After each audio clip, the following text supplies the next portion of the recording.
포르쉐 911 GT3입니다. 코드네임은 997에서 992로 변경이 됐고요. 이 차를 어떻게 설명해야 될지 모르겠습니다.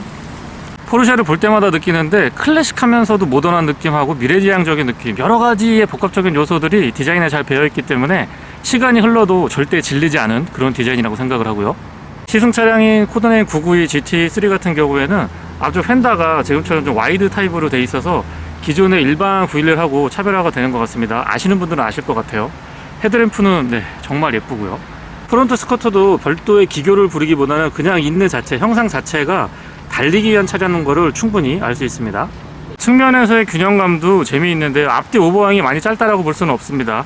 바퀴 간의 간격, 휠베이스가 그렇게 많이 긴 것도 아니지만 어떻게 보면 차량에서는 굉장히 불리한 구조라고 생각을 하거든요. 엔진도 뒤쪽에 있고 무게 배분이 정말 어려웠을 텐데 어떻게 이런 무게 배분에서 이런 스펙 그리고 이런 느낌을 줄 수 있는 차량을 만들 수 있는지 정말 포르쉐는 외계인이 만든 차량이 아닌가 싶은 생각이 들고요. 휠은 앞뒤 사이즈가 다른데 일단 앞쪽은 20인치, 뒤쪽은 21인치입니다. 전륜 타이어는 255, 35, 20이고요. 후륜은 315, 30, 21입니다. 미쉐린 파일럿 스포츠 컵 2고요. 아웃사이드 미러는 도어 쪽에 고정이 되어 있고 루프가 카본이거든요. 카본 루프 장착되어 있습니다. 사이드 스커트는 과감하게 그리고 날렵한 느낌 잘 표현을 해주고 있고 바디 컬러랑 다르게 구성이 되어 있어서 보기에도 좀 스포티하고 글쎄요 착오가 났기 때문에 바닥에서 올라오는 어떤 물질들에서 차량 손상을 좀 방지해주지 않을까 싶은 생각도 있습니다. 물론 공기역학적으로도 고려를 했겠죠. 그리고 포르쉐가 다양한 옵션들이 많기로 유명한데 GT3에는 아웃사이드 위로 전동이 안 된다고 합니다. 그래서 이렇게 수동으로만 가능하다고 하네요. 전면부도 너무 이쁘지만 이 차의 디자인 정점은 후면부, 후측면이 아닌가 싶습니다. 어떻게 이런 라인을 만들 수 있는지 정말 대단하고 인정하지 않을 수 없는 브랜드임에 확실합니다. 앞쪽 휀다도 그렇지만 뒤쪽에서도 상당히 오버스러운 휀다가 준비가 되어 있는데요. 어색하거나 뭔가 앞뒤가 안 맞는 그런 느낌이 아니고 그냥 포르쉐 그 자체를 충분하게 표현하기에 부족함이 없는 그런 디자인입니다. GT3답게 윙도 굉장히 큼직하고요. 이 정도면 아래쪽에서도 끝쪽으로 올라가 있는 이 부분이 충분히 다운포스를 줄 것 같긴 합니다만은 정말 거대한 윙이 달려있기 때문에 안 달릴 수가 없는 그런 차량인 것 같아요. 최근 포르쉐 차량들에서 볼 수 있는 레터링인데요. 색깔이 화이트 바디에 블랙으로 이렇게 포인트를 주니까, 그리고 자세히 보시면 레터링 자체는 바딱바딱한 느낌이 아니라 약간 매트하게 처리를 해줘서 그런 부분들은 굉장히 고급스럽고 스포티한 느낌 좋고요. 뒤쪽에서 보면 차량이 앞에서 봤을 때보다 훨씬 더 크고 넓고 낮기 때문에 웅장한 느낌이 좋습니다. 머플러는 가운데 쏠려 있는데 시동을 한번 걸어볼까요?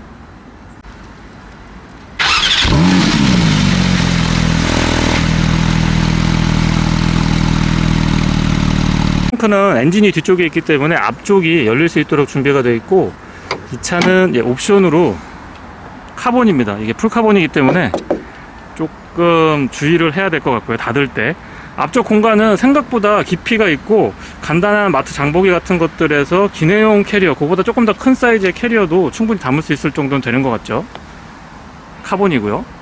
이쪽도 열었는데 보이는 게 없습니다. 이렇게 열어보면 냉각수랑 오일밖에 안 보이고요. 이 차의 엔진을 보려고 그러면 서비스센터 방문은 필수겠죠. 스마트 키는 아시겠지만 포르쉐 차량들의 라인을 형상화시켜 놨는데요. 독특하면서도 이번에는 그립도 조금 더 좋아진 것 같아요. 손에 아주 잘 들어옵니다. 바깥쪽 도어 손잡이가 조금 독특해졌는데요. 언락을 하게 되면 이렇게 팝업이 되고요. 도어 두께는 가볍지만 상당히 두툼하기 때문에 CC의 강성 같은 것들을 충분히 확보된 걸 볼 수가 있고요. 실내는 다른 911과 다르게 이 차는 2인승입니다. 뒤쪽에는 이렇게 짐을 넣을 수 있는 공간 정도만 있고 시트로 형식 승인을 받지는 않았습니다. 차주분께서 도어 쪽에 보시면 이 트림도 가죽으로 구성이 되어 있고 대시보드 상단도 지금 가죽 옵션을 선택을 한 상태입니다. 그리고 센스 있게 그린 컬러, 이거 선택하기 굉장히 힘든데 차주분이 센스가 좋으신 것 같아요. 여기도 그린이고 클러스테도 그린 포인트 있고요. 크로노도 그린으로 되어 있고 여기에도 지금 컬러가 선택이 되어 있습니다. 도어 디자인은 심플하면서도 기능 면에서 아쉬운 건 없고요. 윈도우 컨트롤 오토 타입이고 보스 사운드 시스템 옵션인데 추가가 되어 있습니다. GT3 레터링에는 불이 들어오고요. 앞에 트렁크 열 수 있고 뒤쪽에 오일하고 워셔액만 보이는 그 조그맣게 열리는 그 부분 양쪽에서 열 수 있도록 되어 있습니다. 시트는 되게 단순해 보이거든요. 그 다음에 헤드레스트도 일체형으로 구성이 되어 있는데 생각보다 굉장히 편안하고요. 특히나 이 측면에 사이드 볼스터가 굉장히 많이 올라와 있어서 몸을 잘 잡아주고 몸이 닿는 부분은 스웨이드 재질로 되어 있기 때문에 고속에서 와인딩 로드 제대로 타실 때도 몸을 흔들리지 않게 잘 잡아줍니다. 전동 시트기는 한데요. 지금 보시면 앞뒤로 움직이는 거는 수동 레버 방식이고요. 높낮이 조절하고 각도 조절은 전동으로 지원을 합니다. 페달은 오르간 타입이고 금속하고 고무 혼합되어 있어서 스포티한 느낌 좋고요. 이쪽에도 스웨이드 재질로 되어 있고 측면에도 스웨이드 재질로 조금 더 스포티한 맛을 잘 살려줍니다. 그리고 암레스트 상단도 보시면 스웨이드로 처리가 되어 있고요. 가죽 질감이 상당합니다. 만져보면은 가죽 질감이 상당하고 크루즈 컨트롤도 준비가 되어 있는데 측면에 스틱 타입으로 기둥에 고정이 되어 있습니다. 틸팅 앤 텔레스코픽은 수동 레버 타입이고 아시겠지만 포르쉐는 왼쪽에서, 오른쪽이 아니고 왼쪽에서 이 뒤트는 방식으로 전통적인 방식을 채택을 해서 시동을 걸 수 있고요. 시동 한번 걸어볼까요? 네. 시동만 걸어도 충분히 그 느낌 같은 것들이 전달이 되고요. 클러스터는 가운데 그린 컬러가 눈에 잘 들어오는 것 같습니다. 차주분의 센스를 다시 한번 엿볼 수 있는 부분이고요. 어떻게 이런 컬러 구성을 할 수 있을지. 그리고 서클 타입으로 구성이 되어 있는데 총 5개로 되어 있고 제가 지금 넘기고 있는 부분은 이제 내비게이션도 이렇게 화면 전체에서 볼 수 있도록 준비가 되어 있습니다. 다양한 정보들을 비교적 효율적으로 손쉽게 볼 수 있게 그렇게 구성이 되어 있어서 좋고요. 스티어링 좌측에는 음성 입력에 관련된 부분들, 여기 원형으로 되어 있는데 너무 깔끔하고 예쁘고요. 드라이브 모드 선택할 수 있고 스포츠, 트랙, 노멀 이렇게 되어 있습니다. 스포츠만 하더라도 지금 엔진이 굉장히 좀 신경질적인 반응, 거친 반응을 느낄 수가 있는데 안 달릴 수가 없는 그런 느낌이고요. 드라이브 모드, 레버 아이디어 좋습니다. AV에는 와이드 타입 고해상도 적용이 되어 있고요. 다양한 정보들을 조금 더 손쉽게 접근할 수 있도록 그렇게 준비가 되어 있습니다. 아이콘 같은 것들 큼직큼직하고 눈에 잘 들어오고 직관적으로 구성을 했기 때문에 그런 부분들도 사용하기에 불편함은 없고요. 포르쉐에서 크로노는 필수겠죠. 차고 조절 가능한데 여기 굉장히 독특한 게 GPS로 주변을 인식하고 있다가 거기에서 지정된 구역을 가게 되면은 GPS로 그 값을 기억하고 있다가 그 장소에 가면은 알아서 리프트업을 해주는 고기는 굉장히 좋고요. 쇼버 댐핑 조절할 수 있고 기어는 딱딱 체결되는 느낌이 되게 좋아요. 진짜 제대로 만든 기계를 만들고 있다라는 느낌, 차를 신뢰할 수 있다라는 느낌을 전달해줍니다. 공조장치는 토글 타입으로 스위치가 준비가 되어 있고요. 뒤쪽에 GT3 레터링도 있습니다. 열선은 3단 아우디 폭스바겐 느낌이죠. 딸깍딸깍 하는 느낌. 컵홀더가 여기도 있고 조수석에도 하나 장착이 되어 있습니다. 전자식 파킹 브레이크 준비가 되어 있고요. 암레스트는 크기나 위치 적절합니다. 여기 위쪽에는 가죽이고요. 아래쪽에는 스웨이드인데 이 구성이 참 좋은 것 같아요. 그리고 누르면 컵홀더 하나 준비가 되어 있습니다. 조수석 수납은 잡아당기면 되고 안쪽에도 이 카펫 같은 걸로 꼼꼼하게 잘 마무리가 되어 있고 전체적으로 공간에 있어서의 아쉬움은 없고요. 선바이저 여기도 지금 살짝 어둡게 찍히긴 하는데 가죽으로 되어 있고요. 옆에 클립 있고 거울은 조금만 더 컸으면 좋겠다는 생각도 듭니다. 양쪽으로 LED 타입으로 조명 갖춰놨고 실내등도 LED고 룸밀러는 테두리 부분이 투명하고 조금 더 얇았으면 좋겠고요. 헤드룸 공간 자체의 여유는 굉장히 좋은 편입니다. 실내 다른 것보다 일반적인 포르쉐에 비해서 이 그린으로 이렇게 마무리를 해주니까 확실히 좀 실내가 남다른 느낌이 나는 것 같아요.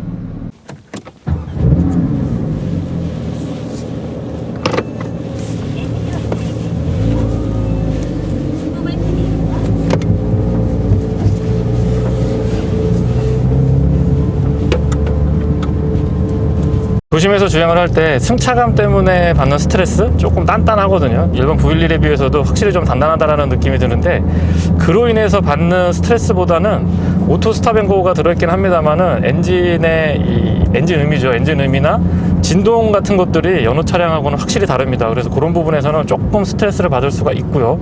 지금 앞쪽은 살짝 리프트업을 했는데 웬만한 과속 방지턱 같은 거 그리고 지하 주차장 내려갈 때나 올라갈 때 앞쪽을 그렇게 크게 많이 신경을 안 써도 될 것 같습니다. 현재 배기는 스포츠 배기를 켰는데요. 스포츠 배기 끄면 중저음이나 고음대에서 이렇게 꽉 올라가는 그런 느낌들은 확실히 덜한 것 같습니다. 물론 이제 RPM을 좀 많이 써봐야 차이가 확실히 나긴 합니다만은 지금이 스포츠배기를 끈 상태고요. 주행 모드는 노멀로 진행을 하고 있습니다. 스포츠배기 켰을 때의 배기음이고, 엔진이 뭔가 꽉 잡고 있으면서도 아주 강한 담력을 충분히 전달해주는 그런 느낌들이 좋고요. 이 차는 레드 RPM이 9,000까지 RPM을 사용을 할 수 있기 때문에 일반적인 세단이나 조금 스포티한 차량들에 익숙하신 분들한테는 완전히 다른 영역의 차량이라는 거 말씀을 좀 드립니다. 차주분이 옵션으로 브레이크를 선택을 안 하시고 세라믹 브레이크 선택 안 하고 그냥 일반 스틸 브레이크가 선택되어 있는데, 말씀하실 때도 크게 뭐 브레이크에 아쉬운 점 같은 것들을 느끼지 못했다고 하시는데, 제가 운전을 해봐도 그런 부분들은 충분히 담력 전달이 되고 있고요. 911 다른 차량들은 8단 미션을 채택을 해주고 있는데, 이 차량은 7단 DCT인데 반응 속도가 정말 제가 타본 DCT 중에서는 가장 빠르고, 그리고 거칠게 몰아붙여 주니까 그런 부분들은 만족도가 좋은 것 같습니다. 이 차 정속 주행하면서 지금 계속 리뷰하기가 정말 힘듭니다.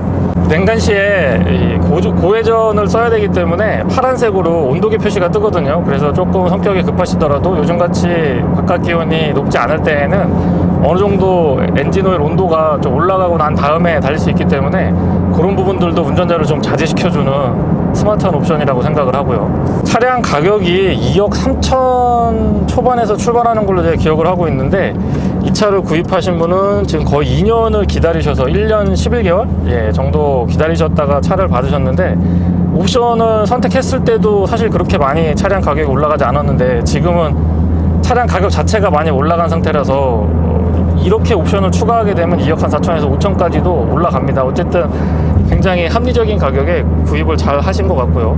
코너링 같은 거 돌아보면 제가 속도를 많이 올리고 있지 않습니다만 좌우로 흔들리거나 쏠린다는 느낌이 전혀 없습니다. 전혀 없고 그냥 이렇게 수평으로 왔다 갔다 하는 그런 느낌이 들고요. 순간적으로 킥다운 했을 때 치고 나가는 느낌은 이 차 달리면서 리뷰한다는 건 거의 불가능한 것 같습니다. RPM은 4,000에서 6,000, 6,000에서 7,000, 8,000까지 쭉쭉 끌어올려 봐도 기어가 저단에서 잘 잡아주고 있기 때문에 굉장히 좀 견고하게 만들어진 본격적인 드라이빙 머신이라는 느낌을 강하게 받게 되고요. 페라리나 람보르기니 같은 차량하고는 또 다른 느낌이 나는 게 바로 포르쉐가 아닌가 싶습니다. GT3라고 해도 데일리로 사용을 할 때 그렇게까지 많이 부담스러운 건 아닌 것 같아요. 차를 타보면서 계속 그런 느낌이 전달이 되거든요. 이 차에서 큰 의미가 있을까 모르겠습니다만, 연비는 크루징 100에서 110 정도 크루징을 하게 되면 약 11에서 12km 정도 나오고요. 도심에서나 아니면 본격적으로 좀 달린다, 와인딩에서 굉장히 고RPM 많이 쓰고 신나게 달린다라고 하면 2에서 3km 정도까지도 떨어집니다. 도심 주행에서 연비는 4에서 5 정도, 5km 정도 보시면 될 것 같고요. 평균적으로는 지금 7.8 정도 나와 있긴 하거든요. 근데 이 차에서 연비는 크게 의미가 없지 않나 싶고요. 510마력에 토크가 48로 기억을 하고 있는데, 이 토크감보다는 마력이 훨씬 더 높게 책정이 돼 있어서 기존에 탔던 조금 마력에 비해서 토크가 높은 친구들하고는 다른 느낌이 듭니다. 그렇다고 체감상 이 정도면은 한 60, 토크가 60 정도까지는 나올 것 같다는 느낌이 드는데, 어쨌거나 토크에 비해서 마력을 조금 더 높게 세팅을 해줬습니다. 그래서 RPM을 고RPM으로 쭉쭉 끌어당기면서 아주 즐겁고 재미있는 드라이빙을 할 수가 있죠. 도심 주행에서는 이 댐핑에 좀 약간 하드한 느낌, 그리고 차고가 굉장히 낮아서 조금 신경을 써야 되는 부분들도 있었는데, 고속도로에 오면은 이렇게 편할 수가 없습니다. 굉장히 좀 편안하다라는 느낌을 포르쉐 GT3에서 제가 얘기하는 게 맞나 모르겠습니다만, 전혀 스트레스 받는 건 없고요. 시트가 그렇게 두툼하거나 쿠션이 있는 건 아닌데 되게 편하게 잘 몸을 받쳐주는 것 같습니다. 형상 자체가 굉장히 편안하고요. 이 차의 제로백은 재원상 3.4고요. 해외 채널에서 테스트한 거 보니까 3.1, 3.2 정도까지도 나옵니다. 근데 시승 차량은 개인 차량이고 이게 뽑은 지 얼마 안 됐고 지금 갓 2,000km 넘었기 때문에 제가 별도로 테스트 하진 않겠습니다만은, 발끝에서 느껴지는 이 어마어마한 출력은 3,000대 초반 충분히 기록하고도 남을 것 같아요. 일반적인 911하고 여러 가지가 다른데요. 특히나 RR 타입이라서 앞쪽에 무게가 실릴 수가 없는 구조거든요. 그래서 911 차량들 시승을 해보면 뭐라 그럴까요? 좀 극한의 상황까지 차량을 몰아붙여 보면은 앞쪽이 약간 들린다는 느낌? 묘한 느낌이, 그렇다고 불안하거나 불편한 느낌은 아닌데 묘하게 그런 느낌들이 있는데, GT3는 모르겠어요. 공기의 흐름 같은 것들, 앞쪽에 덕트 같은 것들도 조금 다르게 형상이 구성하고 있는데, 그런 부분에서 충분히 좀 눌러줘서 그런 건지 아니면 서스펜션 세팅 자체를 그렇게 가져가고 있는지 정확하게 모르겠습니다만, 여느 911하고 다르게 앞쪽이 좀 잘 잡아준다는 느낌, 무게감이 실린다는 느낌을 전달을 해주는데, 차주분도 그 부분이 처음 탔을 때 기존도 911을 타고 있었던 분이기 때문에 차이를 또 분명하게 느끼실 수 있는 것 같아요. 그래서 차주분 얘기도 그렇고 제가 시승을 해보더라도 앞쪽에 눌리는 느낌? 앞쪽에 이 무게가 실리는 느낌이 여느 911하고는 차별화가 되는 것 같아요. 서스펜션은 WC1의 멀티링크 구조인데 어떻게 이렇게 코너링을 돌아나갈 수 있는지, 제가 달리고 있지는 않습니다만 붙어서 돕니다. 붙어서 돌고 이 컵2 타이어 자체도 쫀쫀하게 아주 그립을 잘 잡아주고 있지만 차량의 전체적인 설계 자체가, 서스펜션 설계 자체가 타고난 것 같아요. 어떻게 이런 움직임이 나오죠? 앞쪽 코너가 약간 오르막이 있으면서 코너가 딱 연결이 되는데, 이런 데서도 하중이 앞쪽에서 이렇게 눌리는 느낌, 실리는 느낌이 들어서 일반 포르쉐 911 차량들하고는 확실히 좀 차별화되는 것 같습니다. 그리고 또 하나 느낀 게 악셀을 했을 때의 이 반응 속도, 물론 미션에서 영향을 받고 있는 것 같긴 합니다만은 여느 포르쉐 911하고도 차별화가 좀 되는 것 같습니다. 그리고 이 차는 9000rpm까지 사용하는 괴물 엔진을 장착하고 있으니까 사실상 안 달릴 수는 없고요. 초반에 말씀을 드렸습니다만은 소음이나 진동 같은 것들, 엔진음 같은 것들이 오랫동안 도심에서 가다 서다를 반복하면은 조금 스트레스로 다가올 수도 있다는 점도 언급을 좀 드립니다. 물론 오토스탑&고가 달려 있어서 반응 속도도 굉장히 빠르거든요. 그래서 그런 부분 때문에 상쇄되긴 합니다만은 감안하고 선택을 해야 되지 않을까 싶습니다. 보통 이 차 데일리를 타시는 분들은 아마 거의 지금 시승차의 차주분처럼 정말 매니아분이 아니시라면 어려운 선택이지 않을까 싶고요. 물론 세컨카가 있긴 합니다만은 오히려 이거를 데일리로 사용을 하고 계셔서 좀 특이하다라는 점도 말씀을 드려봅니다. 아마 웬만해서 이 차 선택하시는 분들은 이 차를 세컨카로 운행하시지 않을까 싶은 생각이 들고요. 실내에서 느껴지는 포인트는 이제 리자드 그린이라고 하는 이 컬러를 지금 차주분이 선택을 하셨는데 센스가 남다른 것 같습니다. 좀 밋밋한 느낌에, 너무 화려하면은 차 급이 좀 떨어진다는 느낌이 드는데 과하지 않으면서 아주 센스 있는 포인트로 리자드 그린, 전 처음 이 적용된 차는 지금 처음 타봤는데요, 굉장히 예쁜 것 같아요. 아쉬운 점도 몇 가지 말씀드려보면, 첫 번째는 브레이크에서 소리가 날까요? 이렇게 끽끽하고 약간 소리가 납니다. 저는 처음에 그 소리 때문에 이거 세라믹 브레이크인가 라고 생각을 했는데 일반 브레이크인데도 소음이 조금 있는 것 같고요. 신차인데도 조금 더 길들이기를 해야 되지 않나 싶은 생각이 듭니다. 그리고 워낙 차고가 낮으니까 우리나라 도로 여건이 포트홀도 많고 갈라지거나 깨진 부분들이 있는데, 그런 부분들 주행할 때는 고가의 차량이기도 하고 타이어나 휠이 또 그런 노면 충격에 직접적으로 노출이 많이 되니까 그런 부분에서는 조금 더 신경이 많이 쓰이는 것 같긴 해요. 차량의 무게 자체가 1.5톤이 채 안 나가는 걸로 알고 있습니다. 1400kg대로 알고 있는데 여러 가지 경량이 적용이 되어 있습니다. 예를 들면 머플러도 경량이고요. 실외 외관 리뷰 때 언급드렸던 것처럼 본닛 자체도 카본으로 되어 있습니다. 그리고 유리가 이중접합 차음 유리기는 한데 그 와중에도 또 일반 911에 들어가는 유리에 비해서는 한 20% 정도, 약 20% 정도 경량 유리가 적용되어 있다고 하네요. 스티어링 휠 파이가 360 정도로 알고 있는데 바깥쪽 디스크가 더 큽니다. 전류는 400이 넘어가는 걸로 기억을 하고 있고 후륜은 300 후반대로 기억을 하고 있는데, 앞쪽에는 6피스톤, 뒤쪽에는 4피스톤 브레이크입니다. 브레이크는 기본 세팅 자체도 거의 바닥에 이렇게 착 가라앉는 듯한 느낌, 담력이 초반부터 굉장히 강하게 오기 때문에 글쎄요, 완전히 서킷까지 좀 자주 다니시는 분이 아니면 브레이크는 크게 보강하지 않아도 무리는 없을 것 같습니다. 네, 이상 포르쉐 911 GT3 시승기였습니다. 고맙습니다.